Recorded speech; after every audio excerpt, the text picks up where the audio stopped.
I started this morning by talking about how all of us are who we are because somebody loved us.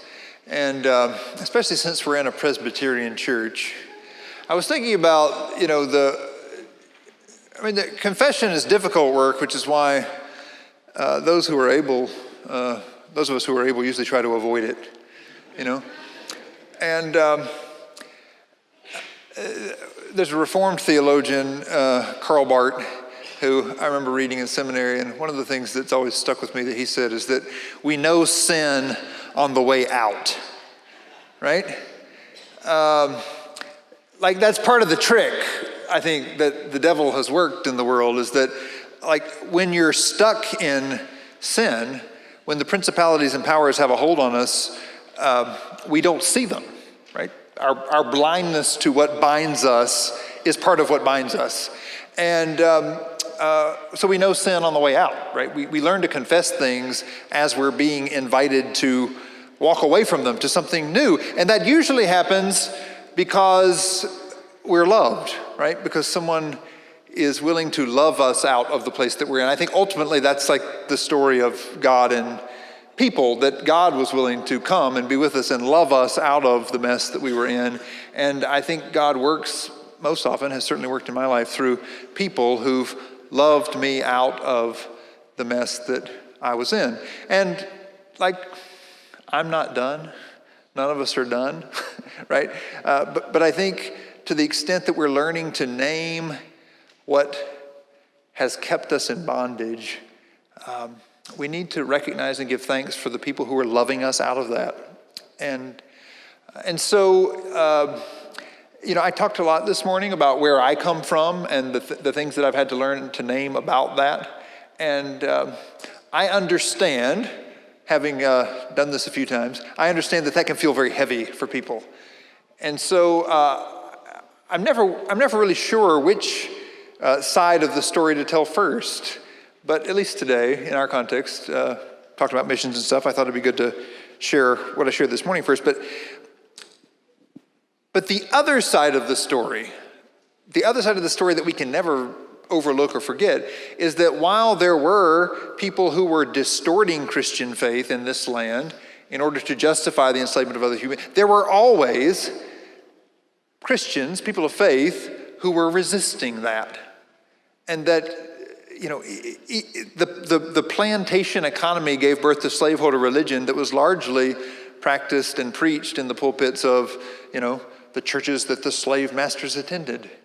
But there were also churches that gathered in the brush arbors, right?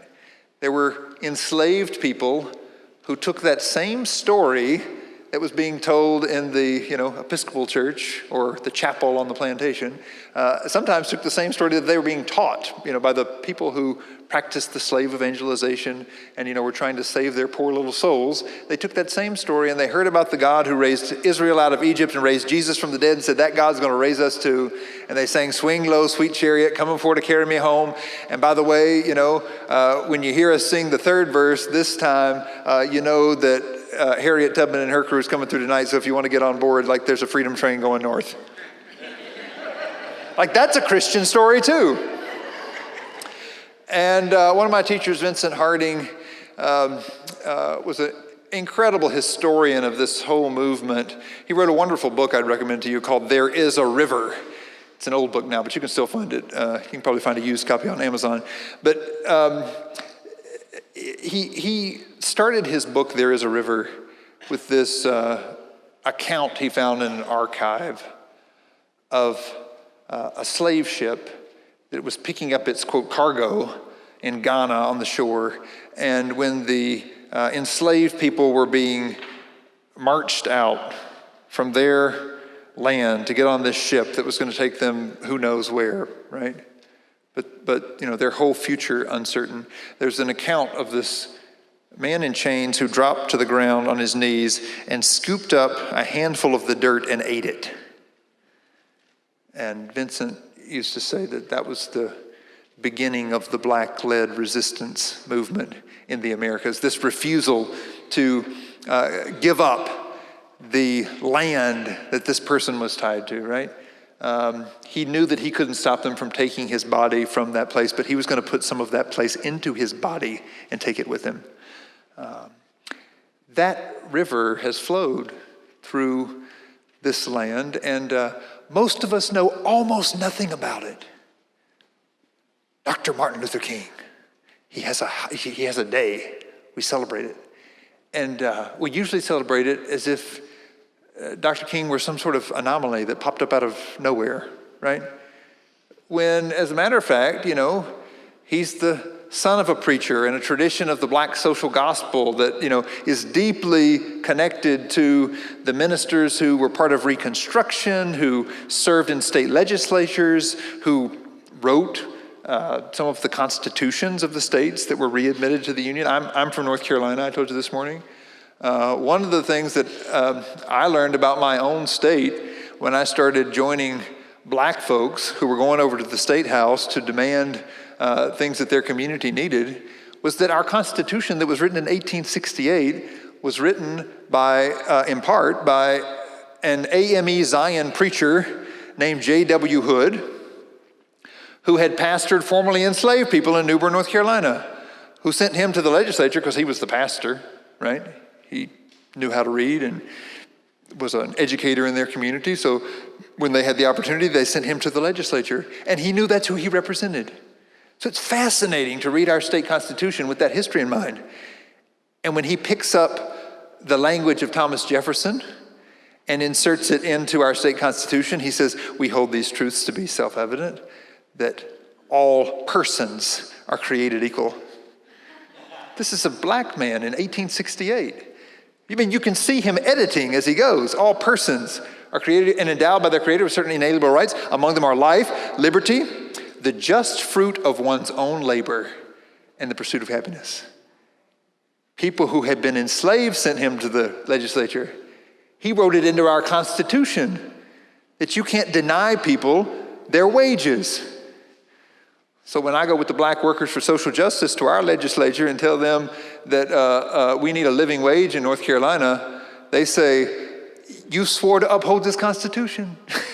It was written by J.W. Hood. We still have a seminary in North Carolina that was named after J.W. Hood. Like, there is a river, right? This whole river.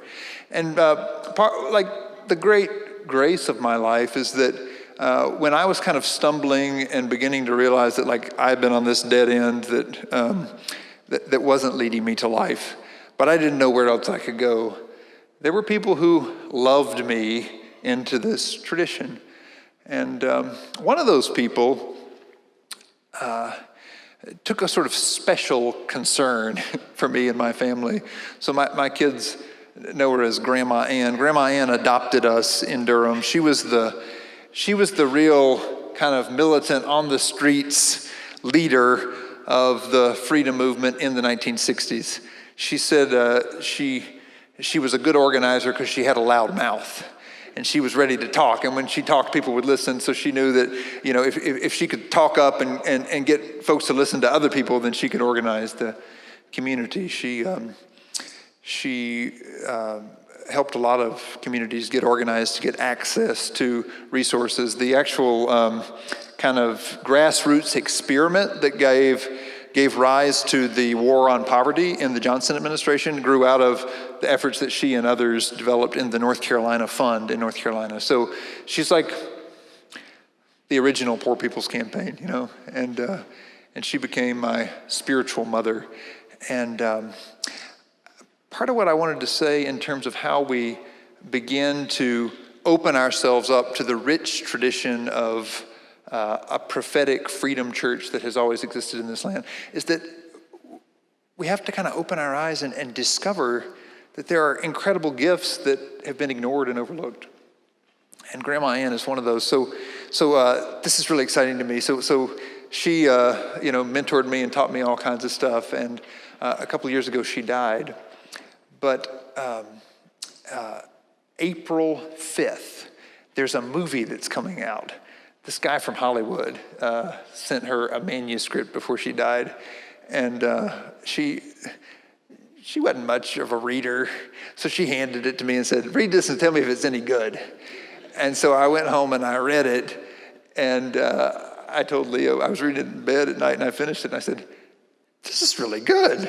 I said, Google this guy and see who he is. I'm not really into movies. I mean, I don't follow them too closely. So she Googled the name, and it turned out that he had just produced a series of films called The Hunger Games, which I had heard about. So I said, like, this guy's legit. This is like a real thing. So I went back and told her, yeah, like, it's good, and I think he could actually make a movie. Like, it seems like he's in that world. So anyway, it's coming out April 5th. It's called The Best of Enemies, and Taraji Henson plays Grandma Ann. And I'm really excited that, like, the whole country is going to get to meet this woman who was so important to me. But since I wanted to introduce you all to this tradition, I brought this little clip of a video I did with her toward the end of her life. And so I wanted you to meet the real Grandma Ann, if you watch the screen right here. Well, see, there was a lot of people, poor income black folks, that was afraid to speak up for themselves. And after my learning how to organize, I went out and started dragging them out, making them talk for themselves. And anytime they were having a problem, I'd always go with them to support them, but I'd make them talk first for themselves. And when they found out that, and this was back in '64, and they have not stopped calling me as of yet about help. Somebody's up called me this morning, wanted to know what services did my church give and what services do I give. And I told them I just lend whatever God give me to give out. God gave me, number one, the gift to reach out and touch. And when I feel that somebody called me for some help, God wants me to go on record as saying, I tried. All I had was God holding my back, and that's it. I had to wait. I had to really put out there on faith. Then, sure enough. Has he still got your back? He still got my back. And he always will have it, as long as I keep trusting in him.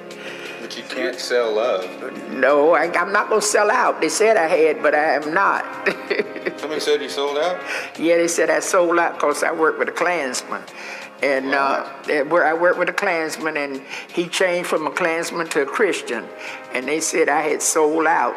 Said he was a nigger lover, and we was chosen to be co-chairs to integrate the school system peacefully. CP was the head of the Klan, and so I was just an activist with a loud mouth. What's CP? It's his Claiborne Ellis. That's his name, Claiborne Paul Ellis, and we called him CP. And he was walking around, and he didn't want it. He didn't want that. And I particularly didn't want it at the time, but then I knew we were going to have Bill 1 school, and the children had to get the best education they could, and I know if we weren't going to look after our children, nobody else would. But we went to the schoolhouse, and we found out that the teachers there were out of their field. And so that's when me and him decided that we would work for the cause and not stop fussing and arguing because one was black and one was white. He was upset and I was upset. And he was cussing and calling all black folks niggers, and I was calling all white folks crackers. And I couldn't stand white folks anyway. And so it wasn't until way down in the meeting, about the last week of it, is when the children talked to us and got us together saying that they wanted to go to school with each other. And then we looked at each other like fools. We've been arguing about the wrong thing and hadn't been doing anything to make the school system be better. And that's when me and him started getting together. I saved his material. He hung it up on the wall one day at the meeting, and I kept the boys from tearing it up. And so he decided that I want as bad. He said, you ain't as bad as I thought you was. And he started talking to me, and we started talking back. We went in the office and cried because we were doing things the wrong way. And just because one was black and one was white.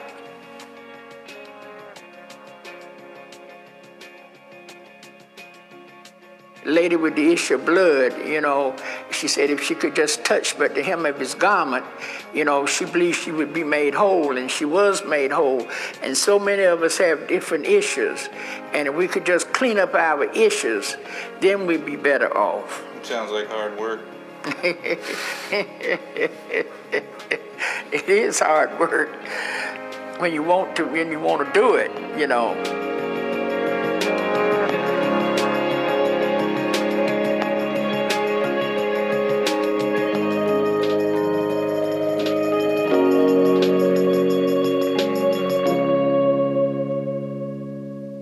What is that up there? The Rosa Parks Award, she wanted you to see. Like the Rosa Parks?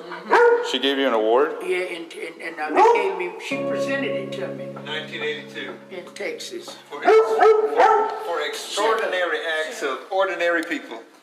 Wow, that'll reach. To Ann George Atwater. Without power and privilege, you organized for civil rights and human empowerment. In poverty, you worked with poor and deprived citizens. You studied and became an advocate for social justice and community concern. With compassion and humility, you boldly spoke and decisively acted to further the finest ideals of our national heritage. To further the good news of the gospel, too. Amen. So here's how I would like to, as best as I can, invite all of you into this tradition of beloved community. I want to teach you a song as a way of beginning a conversation. So these are a few of the things I learned from Grandma Ann. For one thing, she taught with me at the School for Conversion for about 10 years as a freedom teacher, and she would never let us begin or end a session without singing. Because she knew what Bernice Johnson Reagan, one of the great song leaders of the freedom movement, often says, that the point of the song is to get to the singing, and the point of the singing is to make us into a community, right? In community, we can learn things as we listen to one another. So I like to teach this song because I think this is kind of the creed of this tradition that I've been invited into, the faith-rooted freedom movement, the Freedom Church of the Poor that has always been here kind of alongside the slaveholder religion that I was talking about earlier. And it comes out of that tradition of the churches that started on the brush arbors on the sort of edges of the plantations. But it's a real simple gospel song. I taught some of you the rhythm, so if you want to come up here and join me, might get us all on the same rhythm sooner. Sometimes a room with this many light-skinned folks have a hard time getting the rhythm, but it won't take long. The lines are real simple, and they go like this. I will trust in the Lord, I will trust in the Lord, I will trust in the Lord till I die. Because trust is the best name this tradition has for what faith means, right? Faith isn't primarily something that you believe or assent to in your head or your heart, but it's what you give yourself to. It's what you trust your life to.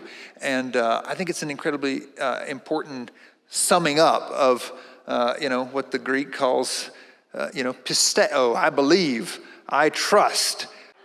Second line of the song is, I'm going to stay on the battlefield. Because folks in this tradition know that if you trust this Jesus, you're going to be engaged in a struggle, right? This ain't just about, peace in your heart, something to make you feel better as you go along with a normal life. No, Jesus is inviting you into a revolutionary movement, and it's going to get you in trouble. It got him killed. Same could happen to you, but don't worry, you get raised up from the dead. That's the story. I'm going to stay on the battlefield. The third verse is, I'm going to treat everybody right. Because the revolutionary love ethic of this tradition is that even though we've got to fight every day for justice, we don't fight like other people fight, right? It's beautifully portrayed in this film that's coming out, that there's this scene in the movie that kind of encapsulates the tension between Grandma Ann and this guy, CP, who had led the Klan in our town. And then this guy comes in from the federal government who wants to oversee the integration of the schools, because after all, the Supreme Court had said in 1954 that we had to do it with all deliberate speed, and it was 1971. Nothing makes white people in the South more angry than telling them to hurry up. So 1971, Bill Riddick comes in, representative of the federal government. He comes in and he says, well, how in the world am I going to get this community together? And his philosophy was, you get people together by getting the polar opposites to lead it. And when both of them said, no way I'm doing it with them, then he said, well, I'm just going to let them do it by themselves. And they said, okay, I guess I'll do it. So there's this great scene where he, in an attempt to intimidate her, this actually happened, shows her his machine gun in the trunk of his car in the parking lot on their way in one night. And she reaches into her handbag, the drama of it, you're not sure what she's going to pull out, and pulls out her white Bible. And he says, well, I've got one of them too. And she says, well, if you'd read it, you'd know, same God made you, made me. But there's this revolutionary love ethic at the heart of this tradition that has somehow found a way, even in the midst of terrorist violence, to say, we're going to treat everybody right. We're going to show love to people who have hated us. And we're going to believe that God can transform even someone who's a member of the Ku Klux Klan, even somebody like me, even somebody like you, into somebody who can be part of this beloved community. So those are the verses. You need to stand up to sing this song. And it goes like this. I will trust in the Lord. I will trust in the Lord. I will trust in the Lord till I die. I will trust in the Lord. I will trust in the Lord. I will trust in the Lord until I die. Stay on the battlefield. And I'm gonna stay on the battlefield. I'm gonna stay on the battlefield. I'm gonna stay on the battlefield until I die. I'm gonna stay on the battlefield. I'm gonna stay on the battlefield. I'm gonna stay on the battlefield until I die. Treat everybody right, and I'm gonna treat everybody right. I'm gonna treat everybody right. I'm gonna treat everybody right until I die. I'm gonna treat everybody right. I'm gonna treat everybody right. I'm gonna treat everybody right until I die. Now you know these words. Amazing grace, how sweet the sound that saved a wretch like me. I once was lost, but now I'm found. I was blind, but now I see. So I will trust in the Lord. I will trust in the Lord. I will trust in the Lord till I die. I will trust in the Lord. I will trust in the Lord. I will trust in the Lord until I die. Amen. Give yourselves a hand. Thank you. Thanks. So I'm going to invite Nikki up here to join me, and we're going to have what Uncle Vincent Harding used to call a democratic conversation. But to have a conversation together in community in this place where we're trying to learn what it means to be a multi-ethnic democracy, I think it's really important to know a little bit about who we are and where we come from, where we're coming from in this conversation. So I'd like to start by asking, you might want to take the first shot at this, or maybe others, given what we've been reflecting on together, right, in terms of the scripture's vision, Isaiah's vision for a way of being with God that draws us into a just and peaceable life with those around us, in shalom, in the world, as it was made to be.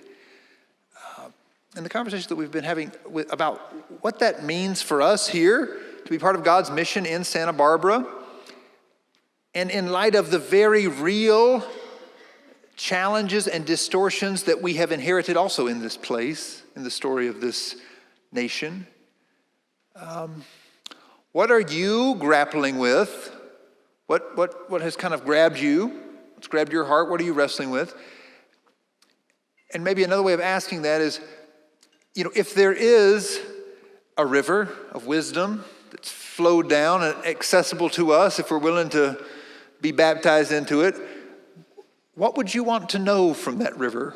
What would you want to ask of the wisdom of God as it's been understood by people in this story that we share, that we're part of in this land?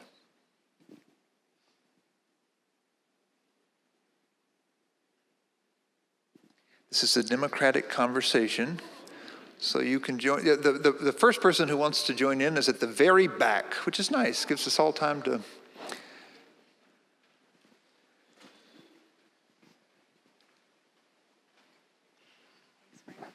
Hi, I'm Joy Moscofian-Caker. I grew up on the coast of California, both in Santa Barbara and Humboldt County. And my maternal grandmother, comes from Colorado, Pueblo, which she calls Pewtown.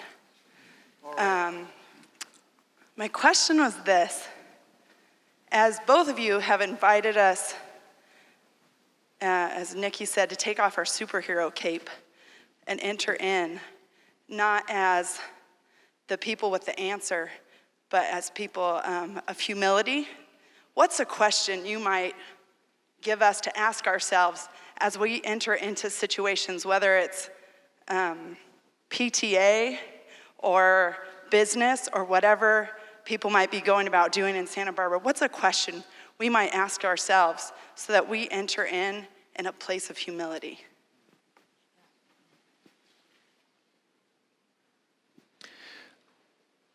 So one of the questions I've learned to ask whenever I'm in a new situation, and I learned this from Grandma Ann and from folks in the neighborhood, is what is God already doing here? And who is God already working through? Because I think the temptation that the Cape offers us is this temptation to sort of think that we can assess, come up with an answer, and then organize to address it. The sort of, strategic thinking model of mission. And I think that it's a real opportunity to reimagine when we say, what's God already doing here? So one quick story. My friend Mike Mather has written a book called Having Nothing, Possessing Everything. And I would highly recommend it to you, especially those of you who are church people, because it's all about how can we learn to think this way as a church. Mike's a pastor. He's been a pastor all his life. He's actually pastored the same church twice for most of his career. He went away for a little while but came back. He's a Methodist. They do that to you.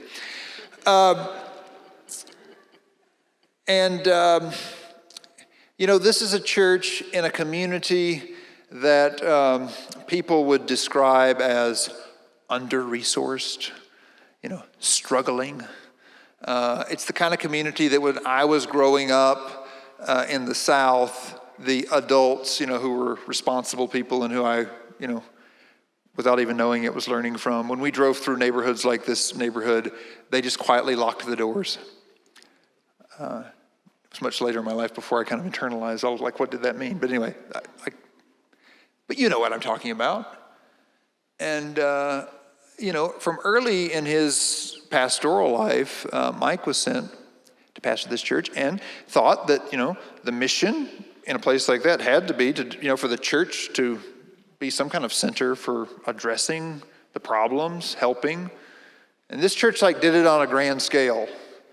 Because it was actually like a white flight neighborhood, so they still had a lot of resource people who were part of this church. So they ran this huge summer camp that had hundreds of kids in it from the neighborhood, and they had all of these after-school programs, and it was just this huge operation.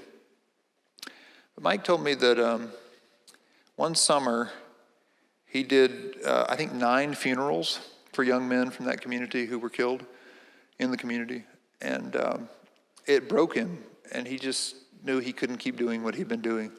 And he didn't know what was next, but he sort of stepped back. And he had met this guy named Diamon in the neighborhood. Diamon was from the neighborhood, knew everyone in the neighborhood, and his wife worked for Amtrak, and he was raising the kid, he was the primary caregiver for the kids at home during the day. And Mike had noticed that Diamon kind of wandered the neighborhood with the kids and visited people. And he would sometimes stop by the church, and Mike would chat with him. And he always had these crazy stories about what people were doing in the community. And it kind of dawned on Mike one day that, this guy has a gift. Because he's just, exceptionally good at talking to people and figuring out what people are up to. And Mike said, maybe we need to lean into this gift. So he asked Diamon if he could hire him as a roving listener. Would you work for the church as a roving listener? And Diamon said, I've gotten to know Diamon. So Diamon said, I didn't know what he was talking about. So I said, what would you want me to do? And Mike said, I want you to do what you do. I just want you to come by on a regular schedule and tell me and other folks here about it. And he said, that's cool. You gonna pay me to do that? He said, yeah. So Diamon started as a roving listener and started coming to the weekly staff meeting where they talked about the scriptures for that week and what the church was going to be thinking about, what they're going to do in worship. And they started having this conversation about how the gospel was being lived out in their community by people that Diamon knew. And he'd say that story about the water, that's kind of like what, Sister Ann does over at her house, and he'd tell this story. And Mike started saying, well, could you invite her to come to church on Sunday? I mean, we're not trying to get her to be part of the church or anything, but I just want the church to bless her. Because we tell the story of what she's doing at the end of the service and then have the church bless her. And they started making that part of their liturgy. And it's a beautiful thing. He tells all kinds of stories in this book. But I think it's an opportunity to see that so the part that I really wanted to tell you was this big church that did all these programs for poor people. They ended up canceling all their programs. They don't have any of those programs anymore. And they actually had Diamon train all of these young people in their community to be roving listeners on their blocks. And they have these they have this whole structure now where members of the church have dinners with the roving listeners to listen to what's happening in the neighborhood so they can plan what they're doing as a church together. And it's all based on this kind of notion that God is already at work here and we just need to join it. And I just think, wow, that's a different question that we could ask as church. And, I totally agree with that. I think asking the question of what God is doing. The other 2 questions that I keep in mind are who should be here, who is not. I think of that in PTA meetings or in different places where decisions are being made or allocation of resources. And then just asking that question of who should be here and trying to think through why are they not here and what can I do to be a part of helping to get them at the table. The second thing I'd say is in particular situations or as you're walking around, you can ask God, who is invisible here? Who do you want me to see? And who is being told that they're invisible in this place? One of the things that I just try to do as sort of a daily practice is I try to affirm the humanity of people who are sort of seen as invisible. If someone serves me food or gives me a bill, I look at them and I say, thank you. So what are the small things we can do to sort of say, you're made in God's image and you're precious. So. Can we have someone join the conversation whose maternal grandmother was not of European descent? Please.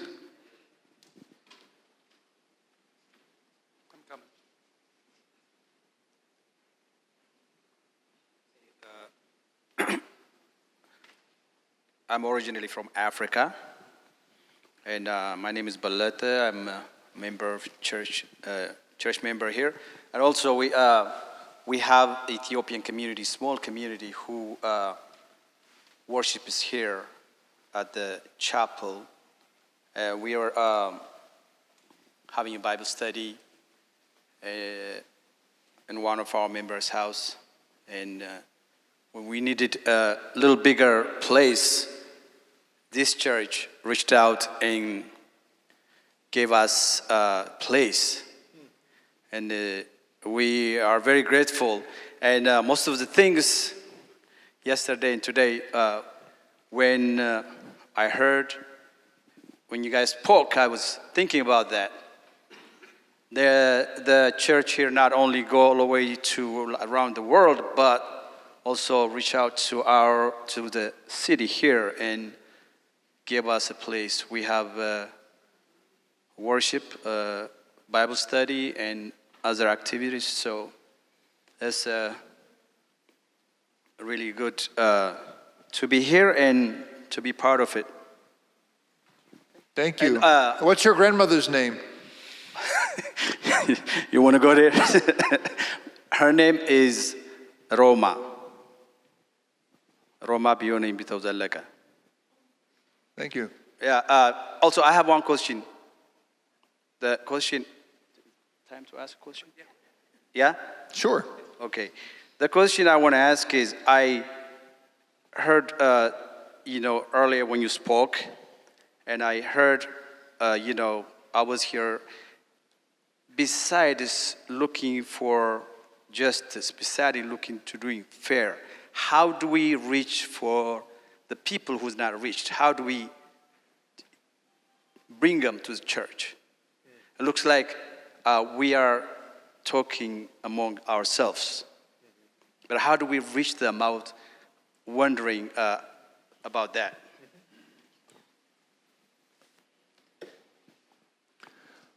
No, thank you. I think one of the big questions of evangelism, right, of how we share good news, if we tie it to this question of where is God at work, right, and what is God doing, is how can people who are organized already as congregations participate in things that are happening in the community and beyond the congregation in ways that open ourselves to even new understandings of what membership means, right? Because I think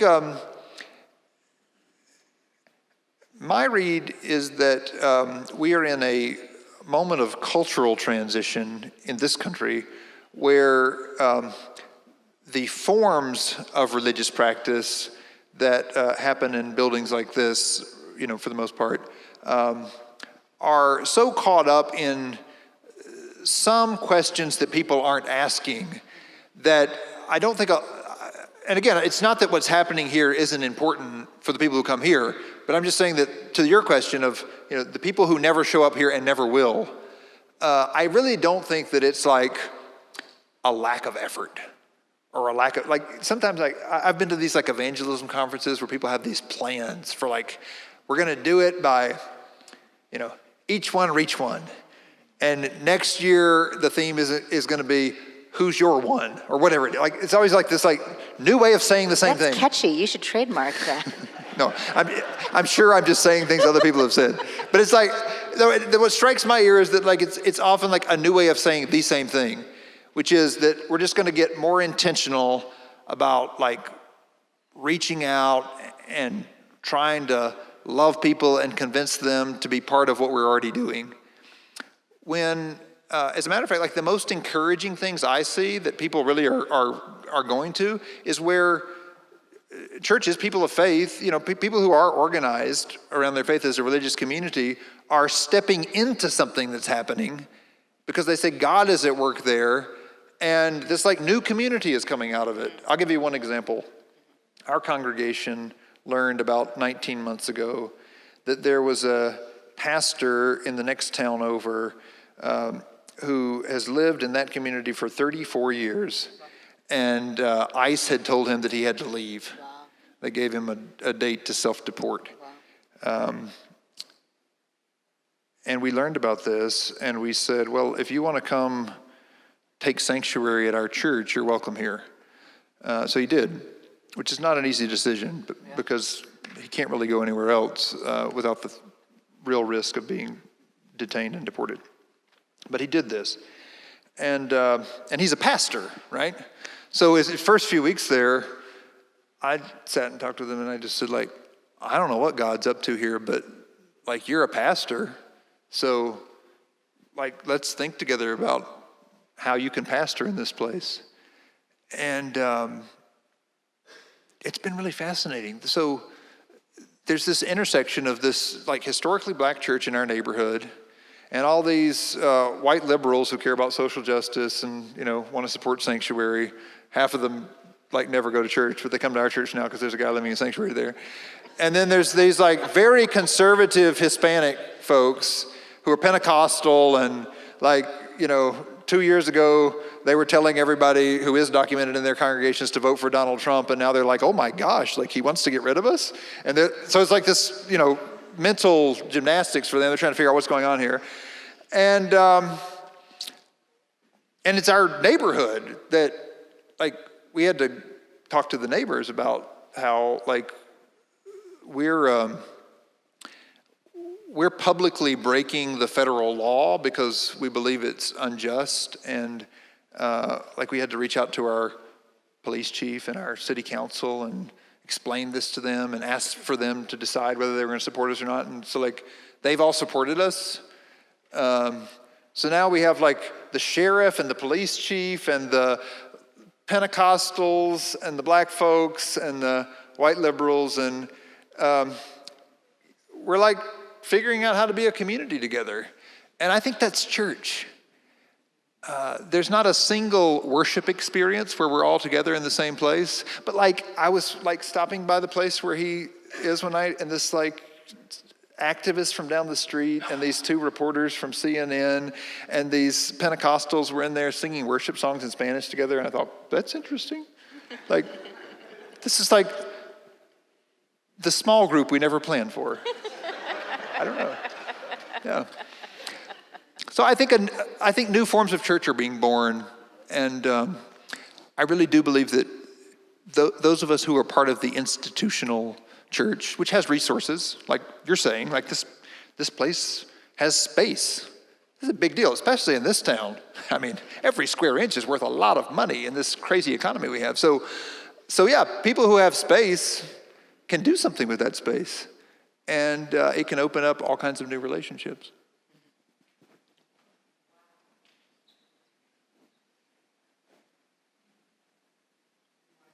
We have somebody right here, and then somebody here, or the other order. But let's make sure we have time for both. Well, I will be brief, no? My name is Rafael. I'm born in Costa Rica. And I attend this specific congregation 10 years ago. I used to live up to the hill. And from 10 years to now, we lost several members because everybody got old and die. Yeah. And we don't focus on how we reach the young people to replace, because everything is replaced. United States, the way is a recycle. People die, people need to come and step and continue the gospel. Yeah. But if we continue in Santa Barbara or in many churches in the United States, then whoever create that beautiful place, and it's very expensive. It's a lot of money to maintenance this place. But every Sunday, when we come here, it's only 30%, and sometimes only 25%. Most of the benches, they're empty. It's sad because there's so much need in this country. It's so much emptiness. And people think to send money and don't participate, that's the answer. And what we create is a major disconnection. And what we need to do is a revival. Leaders like the two of you with a new mind to shake the whole foundation of the church in the United States. Because it's not enough to just do a simple ritual every Sunday and everybody go home or get a coffee, shake hands, and that's not enough. Yeah. We need to really, one time I drove from Santa Monica Pier into downtown Los Angeles, and I passed by for 37 places. Every door was closed. Homeless around everywhere. People in so many different anxiety situations. And every single place is being used only a couple hours a week. It's just a waste. We can live like our life, wasting our life. We're wasting beautiful places like this. We waste our life because we don't know what we do with our life. No, We need to start change that. I think it's a great listening project. We need to start change that. We need to understand everything we see, we have is a bless. We need to management properly and use properly and be a blessing to others. Yeah. This is why the whole country, from the federal government into every little town, is bankruptcy. For that reason. Thank you. No, thank you. Amen. I was just thinking that I've known some churches that have done this when facing similar challenges. I think it's a good listening project for any congregation that owns property like this to like get out a map, draw a circle a mile or two around, and say, like, not just the pastor, but like the whole core of people who are involved here, like, let's go out in this community. Let's go out to the businesses. Let's go out to the neighbors who have homes. Let's go out to the people who live on the streets, whoever it is. And let's ask them, what does this place mean to you? And what do you think it could be used for? Like, yeah, I think that's a great conversation to have anywhere the church owns property.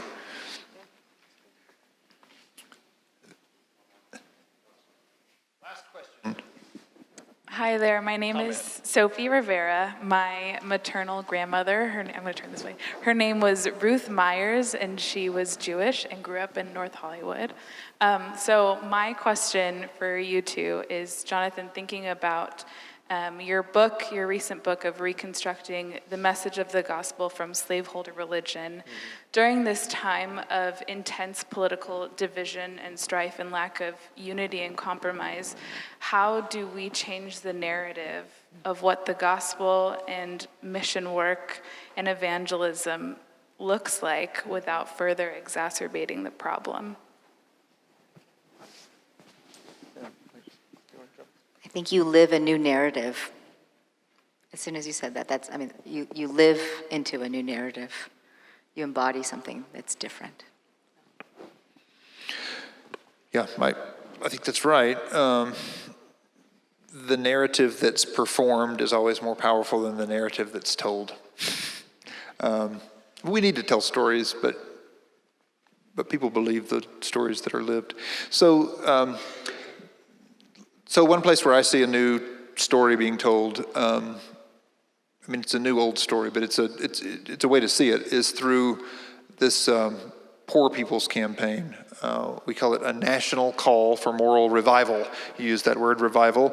But we talk a lot within this Poor People's Campaign that I've been involved in about shifting the moral narrative in this country, right? So the basic idea being that, 50 years ago when there was a Poor People's Campaign, when Dr. Martin Luther King and Fannie Lou Hamer and other folks were organizing people from different backgrounds who had really been pitted against one another by this idea of white supremacy to have a kind of power base to say, we want a government and a public life that works for all of us. when that happened, there was some real systemic change that happened in the 1960s. I mean, the Civil Rights Movement, the Civil Rights Act, the Voting Rights Act, the Fair Housing Act. These were significant pieces and the war on poverty was a significant, effort to address generational systemic injustices. I think, looking back at that and asking what we learned from it is really important because we didn't lose the war on poverty. We gave it up. We left the field in very real ways. And that happened because of political organizing that was intentional about cultivating relationships with what they called conservative faith communities in order to convince them that a very narrow set of cultural issues were the moral issues, and that what Dr. King had been talking about, for 10 years by that point, that was actually not real moral issues, right? So I think there's a whole generation of people who don't realize that the most famous preacher in America used to be Martin Luther King, right? His face had been on Time magazine. People had heard him preach on television, right? And when he preached the gospel, it was pretty clear that it was about justice for poor people, justice for people who had been excluded, open access, equal protection under the law. These were core gospel issues. And there were people who had benefited from white supremacy for generations who were very scared by that. They were actually so scared by that they organized to have him killed, right? This is documented. We know this. There was a court case in Memphis, Tennessee in 1999. You can look it up. Anyway, so but this is an organized thing. And this is why I'm serious about white supremacy being violent. It's extremely violent. When it is challenged, it will threaten and kill people. And the reality is that the movement that we now look back and call the religious right, the movement that organized to get people of faith to narrowly define moral issues as these cultural issues that could then be used to get them to vote against the agenda of the civil rights movement, was a kind of violence, right? It was a policy violence that was about overturning everything that the man that we shot dead had worked for. And lots of other people too, right? But he's the guy that took the bullet. So I think that having a poor people's campaign to call out that reality and to shift the moral narrative back to what the Bible actually talks the most about, which is if you read the prophets or Jesus, it's justice for the poor, widows, strangers. It's recognizing that anywhere there's power, there's a temptation to greed and to violence and to the use and abuse of other people's bodies, right?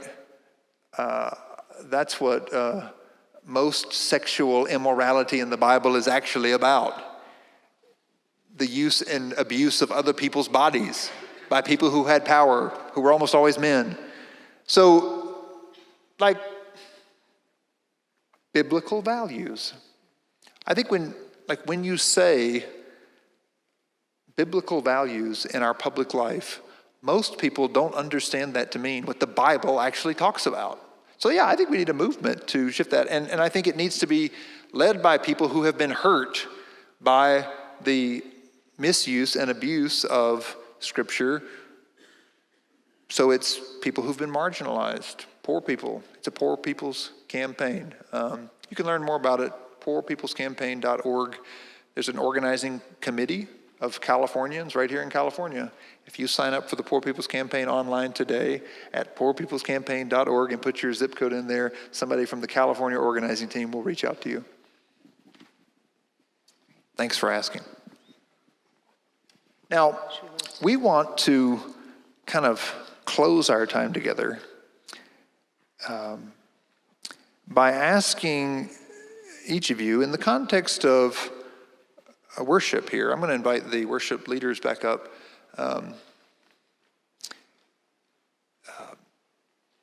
It is good to be in sacred space, to recognize that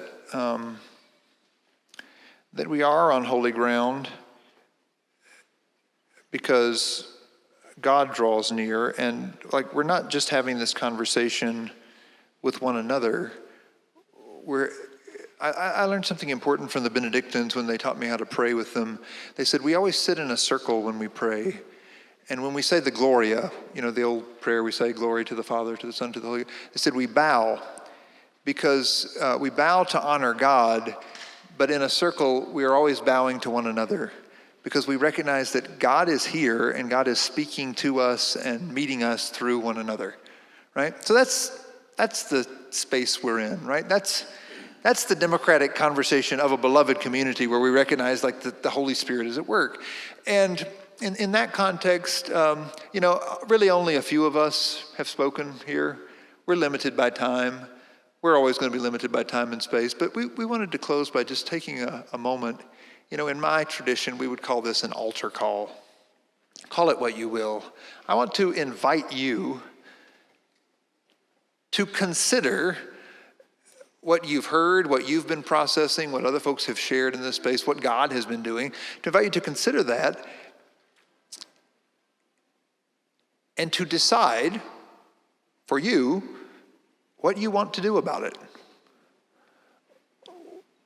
How are you going to respond to what God has been doing yesterday and today in this space? This circle, as we're gathered here, is never going to be together again, right? Most of the communities we're part of, we gather and regather, but this is a temporary community. We're here for this time. We've had these conversations. Many of you know each other and will continue to have conversations, but at least for this time, for this conversation, we're coming to a close. And this is a moment for us to pause and to listen to God, to open up ourselves and to make a decision. And so, as we say, with every head bowed and every eye closed. No, I'm not going to do it. But no, just in the space where you are, as they lead us in singing, we invite you to participate together in this invitation by using your body, getting up and coming forward and naming your commitment, if you'd like to, in this space, naming it by writing it on these sheets of paper. This is what I want to take with me from here. This is what I want to commit to do. Maybe it's not like some big project you're going to do, but I'm going to sit with this thing, right? This question that has sort of gotten in my spirit today. I'm going to sit with it. I'm going to go talk to people about it. I'm going to, learn more. Whatever that is for you, I invite you to come. I really am a preacher, and this really is an invitation, and we really are in a church, and this really is an altar. So, if lament is the space where you are in, like, I also invite you to kneel and to pray, and we can use this time for that as well. But you can make commitments in this space. You can make them where you're sitting. That's fine. You can come and pray. If you'd like someone to pray with you, you can reach out and touch somebody in this space. But let's take a moment to respond to what God has been doing in this place.